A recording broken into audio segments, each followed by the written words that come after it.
વડોદરાના છાણીમાં પાન પાર્લરના સંચાલકના અપહરણ અને હત્યાના પ્રયાસનો ઉકેલી નાખ્યો ભેદ.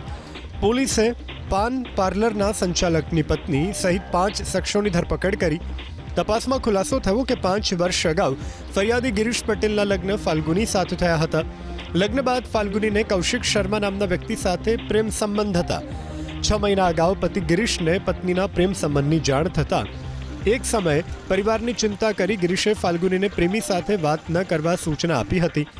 જોકે આ વાત ફાલ્ગુનીએ કહેતા ઉશ્કેરાયેલા કૌશિક શર્માએ પ્રેમમાં આડખીલી રૂપ ગિરીશને હટાવવાનું ષડયંત્ર રચી નાખ્યું, જેમાં ફાલ્ગુનીએ પણ તેને સાથ આપ્યો. આરોપી કૌશિક ગિરીશનું અપહરણ અને હત્યા કરવા માટે પોતાના જ મિત્ર નીલકંઠને 35,000 રૂપિયામાં સોપારી આપી દીધી.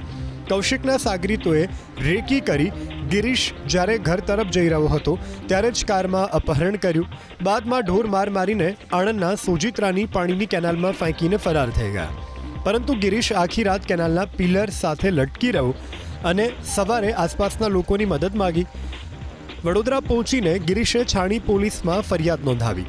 જે ફરિયાદના આધારે પોલીસે ખેડાના કૌશિક શર્મા, જીતેન્દ્ર બારિયા, ઉમંગ પ્રજાપતિ, ઉમંગ ભોઈ, પૃથ્વી સહિત ફાલ્ગુનીની પણ ધરપકડ કરી.